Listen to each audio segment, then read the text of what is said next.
Student, welcome back to the JP classes. Here I am Julie Sharma with the JP classes, bringing you to the next lecture of the second chapter, that is sexual reproduction in flowering plants. I hope you all are enjoying my lectures and learning something new through my lectures. Now I would like to bring the kind attention to the next topic in continuation with the previous lectures. In lecture first, I have dealt with the introduction part of the chapter as well as the microsporogenesis. In the second lecture, I have dealt with the megasporogenesis and female reproductive unit. Now moving to the next topic, we are starting with the pollination.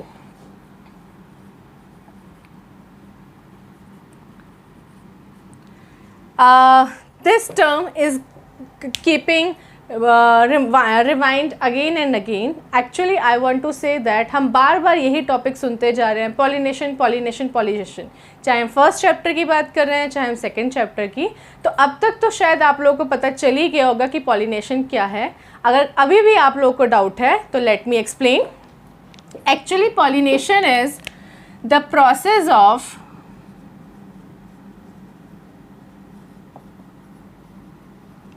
transfer of pollen grains.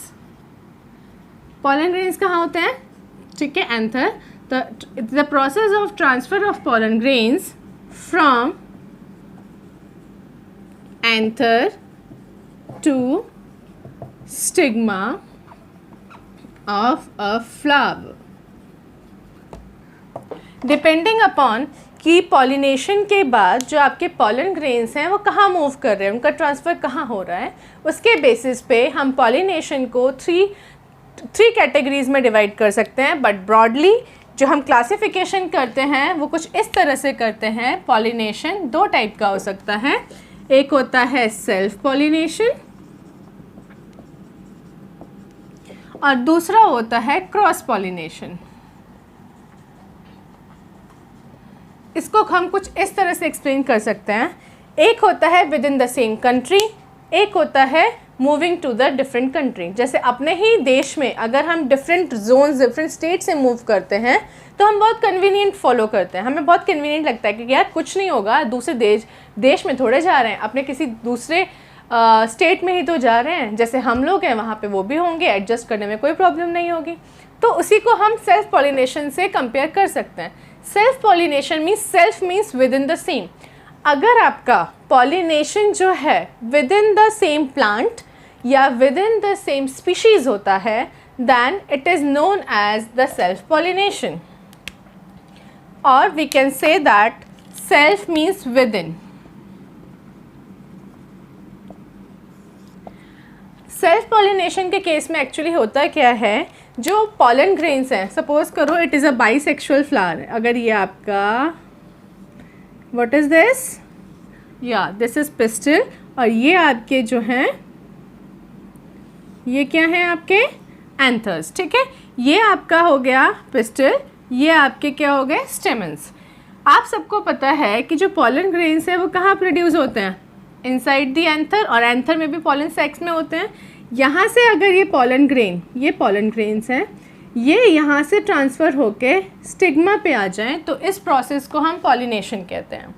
अब self pollination का मतलब क्या है कि जो ये pollen grains हैं वो या तो उसी फ्लावर के सेम फ्लावर के अंदर ट्रांसफ़र हो रहे हैं या उसी प्लांट के दूसरे फ्लावर्स पे हो रहे हैं. अब दो कंडीशंस अराइज हुई ना, या तो वो सेम फ्लावर पे हो रहे हैं या उसी प्लांट के दूसरे फ्लावर्स पे होते हैं. तो इनके लिए हम दो डिफरेंट टर्म्स यूज़ करते हैं. The two different terms are, one term is known as autogamy and the second term is known as geitonogamy.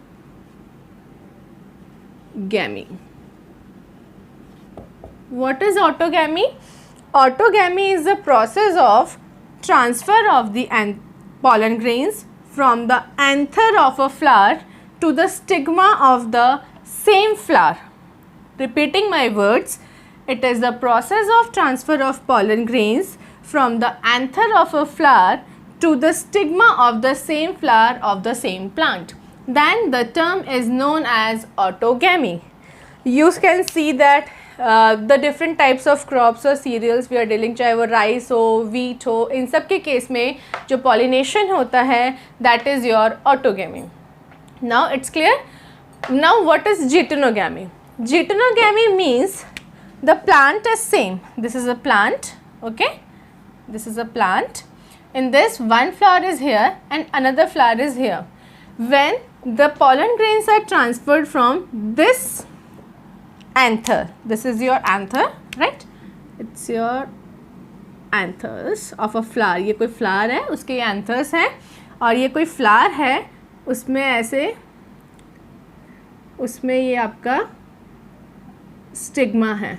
तो अगर ये pollen grains इस वाले एंथर्स, प्लांट सेम है, देखिए आपको प्लांट सेम दिख रहा है, एक फ्लावर ये है और इस फ्लावर से जो पॉलन ग्रेन्स हैं वो वहाँ से आके उसी प्लांट के दूसरे फ्लावर के स्टिग्मा पे आकर ट्रांसफ़र होते हैं, तो इस प्रोसेस को हम जिटेनोगैमी बोलते हैं.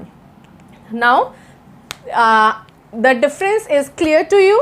If now geitonogamy is considered as ecologically or functionally similar to self-pollination, but genetically it is a cross-pollination.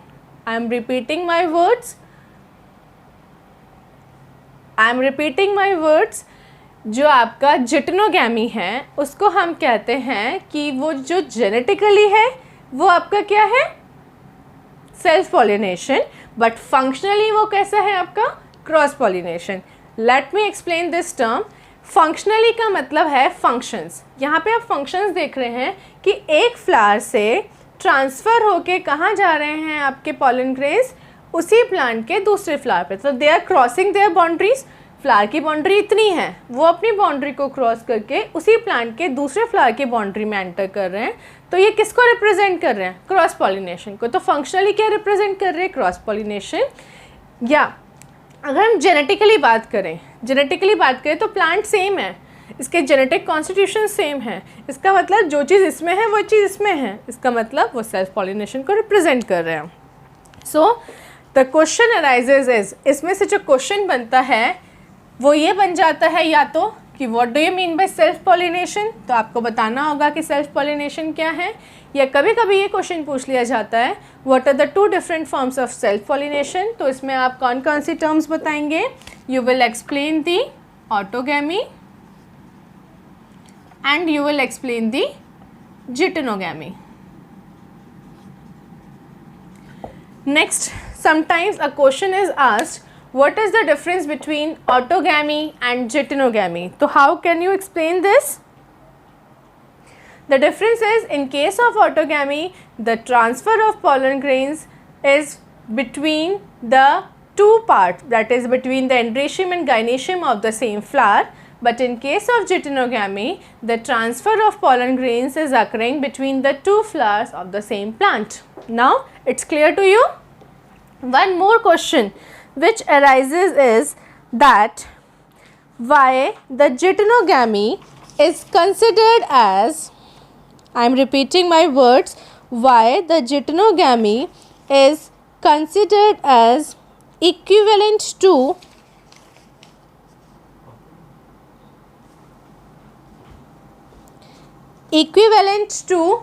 cross pollination in the function, but genetically it is equal to self pollination. So the answer is, can you explain, anyone? Now let me explain. Functionally का मतलब था when it is crossing the boundaries, तो वो represent कर रहा है कि boundaries अगर क्रॉस होती है किसी भी फ्लावर की या प्लांट की तो वो एक टाइप का क्रॉस पॉलिनेशन है. लेकिन अगर हम प्लांट के जेनेटिक कॉन्स्टिट्यूशन की बात करें तो दोनों फ्लावर्स में जो जीन्स होंगे, क्रोमोसोम्स होंगे, वो एग्जैक्टली सिमिलर होंगे, इसीलिए उस केस में वो एक सेल्फ पॉलिनेशन को रिप्रेजेंट कर रहा है. Now is it clear to you? Moving to the next term, that is cross pollination. Cross pollination is the process in which the pollen grains are transferred from the anther to the stigma of different flowers of different plants but having the same species. आपको इस चीज़ पे focus करना है कि plant अलग है, flowers अलग हैं, लेकिन जो स्पीशीज़ होनी चाहिए वो सेम होनी चाहिए। स्पीशीज़ अगर अलग हुई तो पॉलिनेशन नहीं होगा। जैसे अगर हम एक्सप्लेन करें, क्या आपने कभी ये सुना है कि एक कैट और एक डॉग रिप्रोड्यूस कर रहे हैं? क्या आपने ये सुना है एक ह्यूमन और एक डोंकी रिप्रोड्यूस कर रहे हैं? नहीं। रिप्रोडक्शन का जो बेसिक फिनोमिनन है दैट इज़ कि उनकी स्पीशीज़ क्या होनी चाहिए, सेम। वैसे ही ऐसे ही क्रॉस पॉलिनेशन की बात करें तो प्लांट आपका अलग अलग हो रहा है लेकिन इसकी स्पीशीज़ सेम होनी चाहिए, ठीक है। अगर स्पीशीज़ सेम नहीं होगी than it will not undergo any process, any pollination, any fertilization and nothing else. Okay, I think is it clear? Now moving to the next topic, that is cross pollination is also named as allogamy or xenogamy. Allogamy means, the word allo means different. It is representing that the two gametes means androecium and gynoecium के जो gametes हैं, male and female gametes, मतलब pollen grains और eggs की अगर हम बात करें तो वो दोनों different plants के हैं. That's why it is known as allogamy. And xenogamy is the word which is represented for the different plants. Xeno means different word होता है. तो ये चीज़ क्लियर हो गई. अब मैं इस चीज़ को आपको एक डायग्राम के थ्रू एक्सप्लेन करने वाली हूँ. Let me draw that diagram.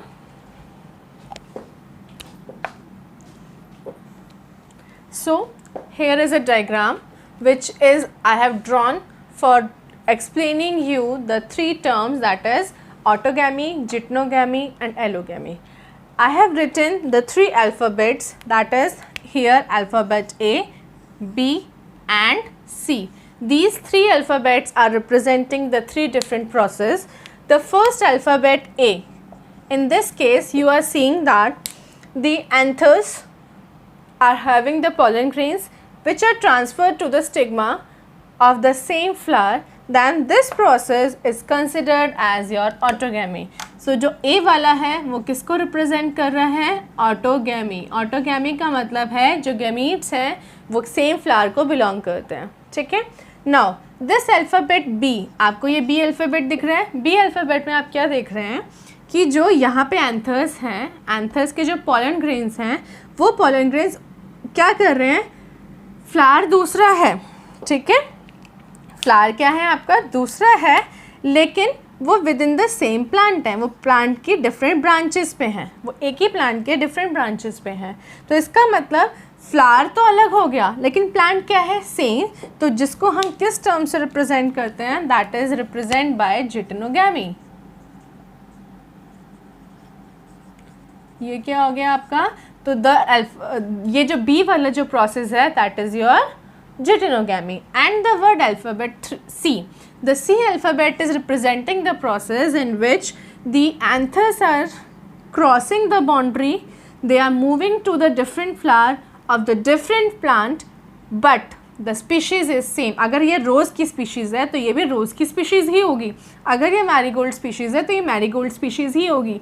ऐसा नहीं है कि ये मैरीगोल्ड है और ये रोज़ है और इनमें पॉलिनेशन होगा, फर्टिलाइजेशन होगा. नहीं, जब तक इनकी स्पीशीज़ सेम नहीं होगी पॉलिनेशन नहीं होगा. इसका मतलब third one is representing your allogamy. I think this topic is very much clear to you because this question is having a lot of importance in the entrance exams like NEET. In the NEET exams में बहुत important questions आते हैं. इसमें से MCQs जो होते हैं, क्योंकि बच्चे जो कंफ्यूज करते हैं वो जिटनोगैमी में डिफ्रेंशिएट करते हैं. और जिटनोगैमी समझना बहुत इम्पॉर्टेंट है, बहुत ज़रूरी है, क्योंकि ये प्रोसेस बहुत ही ज़्यादा फ्रूटफुल होता है. क्योंकि इससे क्या करते हैं, हम अपने ट्रू लाइंस को मेंटेन कर सकते हैं, ठीक है. तो ये पॉइंट क्लियर होने के बाद moving to the next term, that is what are the agents of pollination.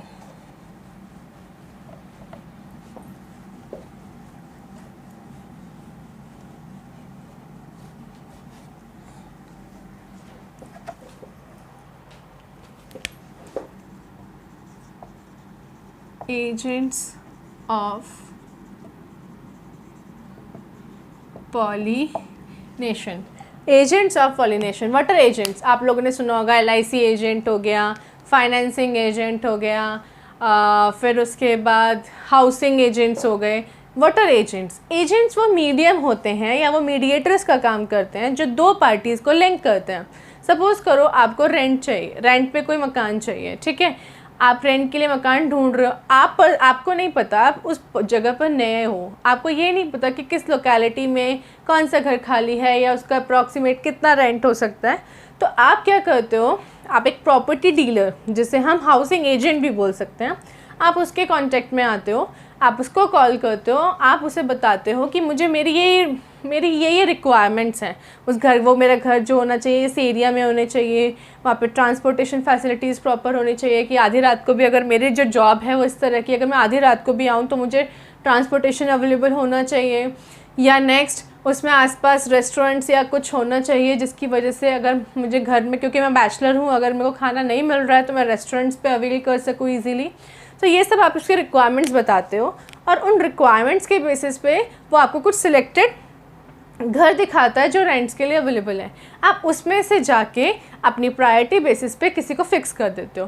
तो इसका मतलब जो एजेंट था उसने क्या काम किया, उसने आपको, और जो दूसरी पार्टी थी, दूसरी पार्टी को क्या चाहिए था, उसके पास घर था, रेंट पे देना था, कोई टेनेंट अवेलेबल नहीं था। आपके केस में क्या है कि आप आराम से पे करने के लिए रेडी हो, जितना मच, मतलब आपकी एक पर्टिकुलर लिमिट है, आप पे करने के लिए रेडी हो, लेकिन आपको घर नहीं मिल रहा। तो उस एजेंट ने क्या किया, आप दोनों जो दो पार्टीज़ थी उनके रिक्वायरमेंट्स के बेसिस पे डील करा दी और उसने अपना कुछ प्रॉफिट मान लिया, ठीक है। सेम केस होता है आपका एजेंट्स ऑफ पॉलिनेशन का। एजेंट्स ऑफ पॉलिनेशंस क्या होते हैं, ये वो मीडियम्स होते हैं, ठीक है, जो ट्रांसफ़र करवाने में हेल्प करते हैं। अब वो जो ट्रांसफ़र हो सकता है वो विंड के थ्रू भी हो सकता है, जहाँ पे विंड एज ए एजेंट का काम करेगी, हो सकता है वो वाटर करेंट्स या वाटर के थ्रू हो रहा है, हो सकता है इसमें कुछ इंसेक्ट्स यूज़ हो रहे हैं, कुछ बर्ड्स यूज़ हो रही हैं। तो जो डिफरेंट कैटेगरीज़ हैं जो इस प्रोसेस को करवाने में हेल्प करते हैं उन्हें हम एजेंट्स ऑफ पॉलिनेशंस या पॉलिनेटर्स बोलते हैं, ठीक है। तो पॉलिनेटर्स समझ में आ गया। अब डिपेंडिंग अपॉन कि पॉलिनेटर्स हैं क्या, हम कुछ स्पेसिफिक वर्ड्स यूज़ करते हैं। I am explaining you these terms. First term which is basically used, which is common to you all, that is wind pollination. सुना है ना आप लोगों ने विंड पॉलिनेशन? विंड पॉलिनेशन क्या है? When the pollination is done with the help of the wind, उसके लिए हम एक स्पेसिफिक टर्म यूज़ करते हैं, that term is known as anemophily, ठीक है। सेकेंड वर्ड, अगर आप वाटर को यूज़ कर रहे हो, अगर आप water as a pollination use कर रहे हो, जिसे हम वाटर पॉलिनेशन बोलते हैं, तो वाटर क्या है सबको पता है। अगर वाटर का स्फीयर है तो उसे हम हाइड्रोस्फीयर बोलते हैं। उसी टर्म से बना है वर्ड हाइड्रोफाइली, ठीक है। अब थर्ड, आपने सुना होगा इंसेक्ट्स, जैसे बीज हो गई, हनी बीज हो गई, वास्प हो गए, मॉथ्स हो गए, बीटल्स हो गए, ये सब जो हैं जो डिफरेंट फॉर्म्स ऑफ इंसेक्ट्स हैं। तो अगर आपके इंसेक्ट पॉलिनेशन हो रहा है, मतलब insects are use as a pollinators, तो उसके लिए जो वर्ड यूज़ होता है दैट इज़ एंटेमोफाइली, ठीक है। फोर्थ टर्म, आप इंसेक्ट्स को यूज़ नहीं कर रहे हो, आप बर्ड्स को यूज़ कर रहे हो, क्योंकि बर्ड्स क्या हैं, फीड करते हैं डिफरेंट प्लांट्स पे, उनके नेक्टर्स भी लेते हैं, सब कुछ लेते हैं, तो हो सकता है वो हेल्प कर दे प्रोसेस में। तो उस केस में अगर आप बर्ड एज ए पॉलिनेटर्स ले रहे हो, अगर बर्ड के थ्रू पॉलिनेशन होता है, तो उसके लिए जो वर्ड आता है दैट इज़ नोन एज ऑर्निथोफाइली, ठीक है। फिफ्थ टर्म, अगर सपोज करो कुछ भी नहीं है, अगर एक फ्लावर है जो रात में आपका वो मतलब फंक्शनल है, जैसे आपने सुना होगा कुछ प्लांट जो होते हैं वो रात में बहुत खुशबू देते हैं या रात में बहुत अच्छे से ब्राइटली ग्लो करते हैं, तो वो अट्रैक्ट करते हैं। तो उस केस में आपने देखा होगा कौन अट्रैक्ट होगा, जो रात में जगा होगा। रात में कौन जगता है, आप सबको पता है, एक उल्लू और दूसरा सही बैट्स। तो अगर पॉलिनेशन अगर आपका बैट्स के थ्रू होता है तो उसके लिए एक स्पेसिफिक टर्म होता है दैट इज़ नोन एज चिरैप्टेरोफाइली, मेरे ख्याल से 3 वाले जो थे फर्स्ट 3 वो आप लोग को कॉमन थे, आपने सुने हुए थे। जो लास्ट के 2 हैं आपको शायद कुछ न्यू लगे, तो प्लीज़ इनकी इन टर्म्स से थोड़ा फोकस कर लीजिएगा, क्योंकि कभी कभी नीट में डायरेक्ट क्वेश्चन आ जाता है when the bats are used as a pollinators, तो उसके लिए हम क्या स्पेसिफिक वर्ड यूज़ करेंगे, दैट इज़ योर चिरैप्टेरोफाइली। तो these 5 terms are clear to you. हाँ, अब सपोज करो ऐसा तो नहीं है कि एक फ्लावर है उस पर ये भी करेगा, ये भी करेगा, ये भी करेगा, ये भी करेगा, ये भी करेगा, सारे अगर एक ही फ्लावर पे कर सकते हैं तो फिर हमें अलग अलग मेथड्स पढ़ने की ज़रूरत ही क्या पड़ी थी। तो इसीलिए कहा जाता है कि ईच एंड स्पेसिफिक पॉलिनेटर्स के लिए कुछ प्लांट्स के अंदर, कुछ फ्लावर्स के अंदर कुछ करेक्टरिस्टिक फीचर्स रिक्वायर्ड होती हैं, जिनके बेसिस पे पॉलिनेटर्स डिसाइड किए जाते हैं, जिनके बेसिस पे पॉलिनेटिंग एजेंट्स जो होते हैं प्रेफर किए जाते हैं। तो अब नेक्स्ट जो स्लाइड होगी, जो नेक्स्ट होगा, उसमें आप आपको यही समझाएंगे कि कौन से वाले पॉलिनेटर्स के लिए किस टाइप के फ्लावर्स की रिक्वायरमेंट होती है, किस टाइप के पॉलन ग्रेन्स होते हैं, किस टाइप के स्टेगमा एंड स्टाइल्स होते हैं। ठीक है।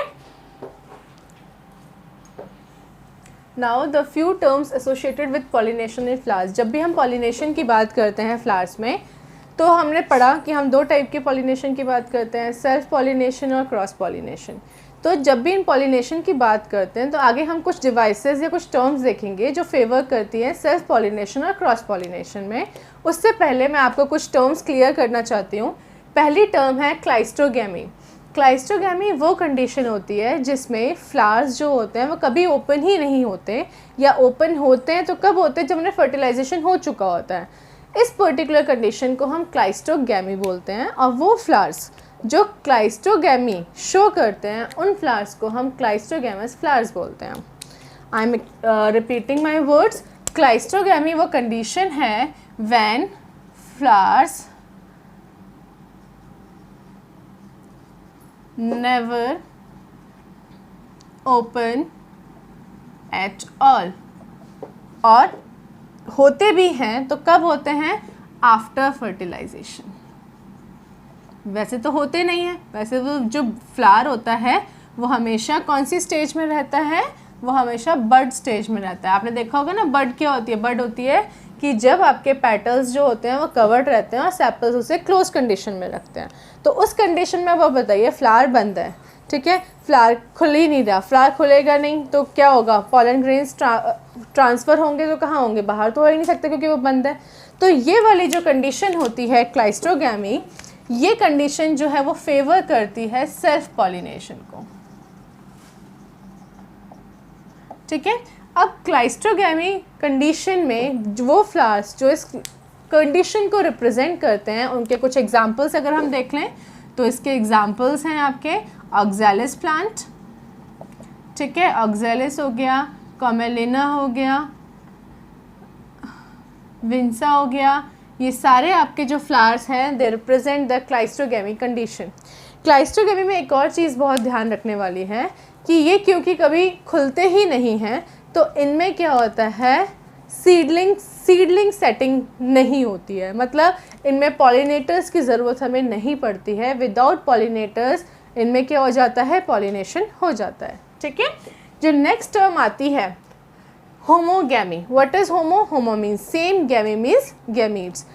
होमोगैमी वो कंडीशंस हैं जिसमें दोनों गैमीट्स, जिसमें हम मेल गैमेट और फीमेल गैमेट, या हम कह सकते हैं कि एंथर्स और जो स्टिग्मा है वो दोनों सेम टाइम पे मैच्योर होते हैं। अब जब दोनों सेम टाइम पे मैच्योर हैं और पास पास ही हैं तो वो क्या करेंगे, बजाय किसी दूर बाहर जाने के कॉम्प्लेक्स फिनोमिनन शो करने के, वो कोशिश करेंगे कि वो सिंपली क्या करें, एक दूसरे में अपने पॉलन ग्रेन्स का ट्रांसफ़र कर दें और पॉलिनेशन के बाद फर्टिलाइजेशन करें।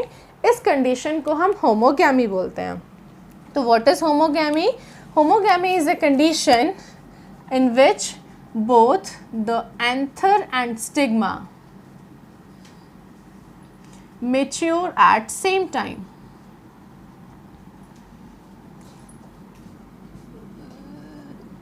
अब देखिए, अब जब दोनों सेम टाइम पे मेच्योर हो रहे हैं तो वो क्या फेवर करेंगे, क्रॉस पॉलिनेशन या सेल्फ पॉलिनेशन? ऑब्वियस सी बात है कि वो सेल्फ पॉलिनेशन करेंगे। इसका मतलब ये वाली कंडीशन भी किसको रिप्रेजेंट करती है, सेल्फ पॉलिनेशन को। ठीक है, नेक्स्ट कंडीशन आती है चेस्मोगैमी। चेस्मोगैमी का मतलब क्या है? चेस्मोगैमी एक वो कंडीशन है, वो प्रोसेस है जिसमें जो फ्लावर्स हैं बहुत ही मतलब ओपन रहते हैं, और ओपन इस तरह से रहते हैं कि जो उनके स्टेमन्स और स्टिग्मा होते हैं वो एक्सपोज्ड होते हैं। एक्सपोज मीन्स एनवायरनमेंट के डायरेक्ट कांटेक्ट में होते हैं। मतलब अगर ये फ्लावर है वो पूरा खिल जाता है, आपके जो स्टेमन्स हैं वो डायरेक्ट कांटेक्ट में होते हैं, उस कंडीशन को हम चेस्मोगैमी बोलते हैं। और वो फ्लावर्स जो इस कंडीशन को रिप्रेजेंट करते हैं, उन फ्लावर्स को हम चेस्मोगैमस फ्लावर्स बोलते हैं। So what is chasmogamy? When flowers are wide open, wide open मतलब पूरे खुले हैं, ठीक है, विद एक्सपोज्ड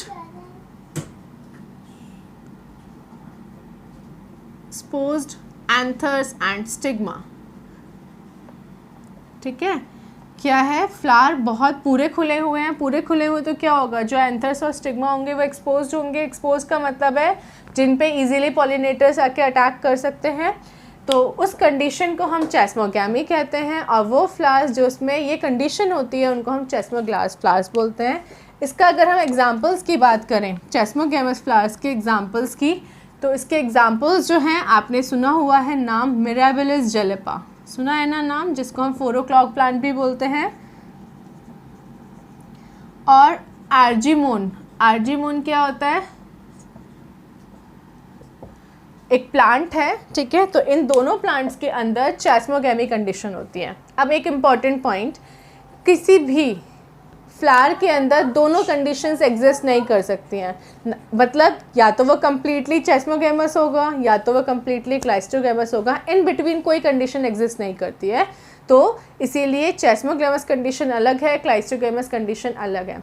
अब आपने देखा जब वो फ्लावर्स जो है वाइड ओपन हैं और उसके जो स्टेमन्स हैं एक्सपोज्ड हैं, एंथर्स एक्सपोज्ड हैं, स्टिग्मा एक्सपोज्ड हैं, तो वो क्या करेंगे, इजीली पॉलिनेटर्स को अट्रैक्ट करेंगे। जब पॉलिनेटर्स अट्रैक्ट होंगे तो प्रोसेस कौन सा होगा आपका, क्रॉस पॉलिनेशन। इसीलिए कहा जाता है चेस्मोगैमस फेवर्स द क्रॉस पॉलिनेशन। ये किसको फेवर करते हैं, क्रॉस पॉलिनेशन को फेवर करते हैं। I think this point is clear to you. Moving to the next term, what is unisexuality? Unisexuality is the condition in which the plant bears only one type of a flowers. One type means या तो सिर्फ उसमें male part होगा, मतलब वो या तो सिर्फ मेल फ्लावर होगा या फिर सिर्फ फीमेल फ्लावर होगा। मतलब या तो सिर्फ उसमें एंड्रीशियम होंगे या तो सिर्फ उसमें गाइनीशियम होंगे। तो जब एक फ्लावर में एक ही पार्ट है तो ऑब्वियसली उसको पॉलिनेशन के लिए दूसरे फ्लावर को रीच करना पड़ेगा। दूसरे फ्लावर को रीच करेगा तो क्या करेगा, अपनी बाउंड्रीज को क्रॉस कर रहा है, इसका मतलब वो भी किसको शो करेगा, क्रॉस पॉलिनेशन। तो unisexuality means plant bearing only one type of flower. मतलब या तो यूनिसेक्सुअल है, यूनि मीन्स वन, कोई एक ही सेक्स प्रेजेंट है फ्लावर के अंदर, तो उस कंडीशन को हम यूनिसेक्सुअलिटी बोलते हैं। तो यूनिसेक्सुअलिटी कंडीशन किस चीज़ को फेवर करेगी, it favours cross pollination. Okay, moving to the next term that is dichogamy. Dicho means two, gamy means gametes. जब आपके एंथर्स और स्टिग्मा दोनों अलग अलग टाइम पे मेच्योर करें, एक कोई पहले कर रहा है दूसरा बाद में कर रहा है, तो इस कंडीशन को हम डाइकोगैमी कंडीशन बोलते हैं। ठीक है, तो डाइकोगैमी क्या है, when anther and stigma matures at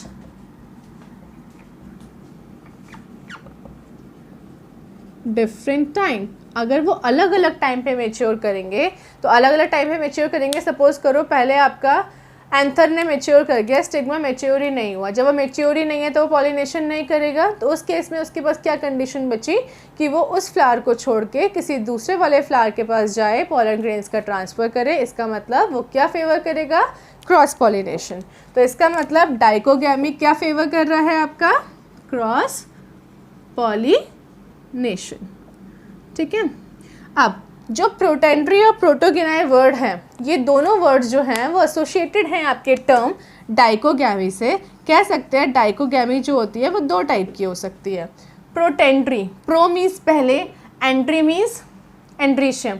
अगर आपके एंथर्स पहले मेच्योर हों स्टिग्मा से तो उस कंडीशन को हम बोलते हैं protandry.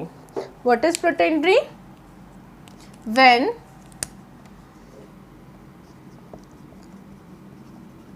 anther matures earlier, when matures earlier than stigma, इस कंडीशन को हम क्या बोलते हैं? प्रोटेंड्री। और प्रोटोगिनाई क्या है? when stigma matures earlier than anther। Proto का मतलब होता है पहले, अगर एंट्री वर्ड होगा तो एंट्रीशियम पहले मेच्योर हो रहा है, गाइनी वर्ड होगा मतलब गाइनीशियम पहले मेच्योर हो रहा है। तो ये दोनों conditions are attach with the dichogamy. इसका मतलब ये दोनों भी किसको फेवर करेंगे? क्रॉस पॉलिनेशन को। Last and the last one that is the self sterility और सेल्फ इनकम्पैटिबिलिटी। स्टेरिलिटी का मतलब होता है when the flower is not providing the fertile gametes. अगर कोई फ्लावर फर्टाइल गैमेट्स प्रोड्यूस नहीं कर रहा तो हमारे पास क्या ऑप्शन है कि हम किसी दूसरे फ्लावर से लाके उसके अंदर गैमीट्स डालें, उनका फ्यूजन करें, उनका फर्टिलाइजेशन कराएं। तो ऑब्वियसली ये एक मैकेनिज़्म है जिसे हम जेनेटिक मैकेनिज़्म कहते हैं, जो कम्प्लीटली रिस्ट्रिक्ट करता है सेल्फ पॉलिनेशन को और फेवर करता है क्रॉस पॉलिनेशन को। I think these all terms are clear to you. This topic has covered two more important questions. First important question is that name or describe the devices which favors the self pollination or autogamy। तो आपसे अगर question पूछा जाता है कि आप वो devices और वो कंडीशंस बताइए जिनमें सेल्फ पॉलिनेशन फेवर होगा, तो उस केस में आप क्लाइस्ट्रोगैमी एक्सप्लेन करेंगे, आप होमोगैमी एक्सप्लेन करेंगे। तीसरा आप एक और टर्म ये एक्सप्लेन कर सकते हैं कि अगर दो फ्लावर्स बहुत ही क्लोज कांटेक्ट में हैं तो उस केस में भी, ठीक है, अगर आपके एंथर और स्टिग्मा क्लोज कांटेक्ट में है तो उस केस में भी सेल्फ पॉलिनेशन फेवर होगा। Now the second question arises is name the conditions और devices which favours cross pollination. तो आप उसके अंदर क्या क्या एक्सप्लेन करेंगे? आप उसमें चेस्मोगैमी एक्सप्लेन करेंगे, आप उसमें यूनिसेक्सुअलिटी एक्सप्लेन करेंगे, आप उसमें डाइकोगैमी एक्सप्लेन करेंगे, आप उसमें सेल्फ स्टेरिलिटी और सेल्फ इनकम्पैटिबिलिटी मेंशन करेंगे। ठीक है, इसको मैं एक्सप्लेन कर देती हूँ। That is a genetic mechanism inhibiting self-pollination and favoring cross pollination. So this is all about today's lecture. In the next lecture I will continue with the more topics which are related with the types of types of pollination based on the pollinating agents. Till then, take care. See you. Bye.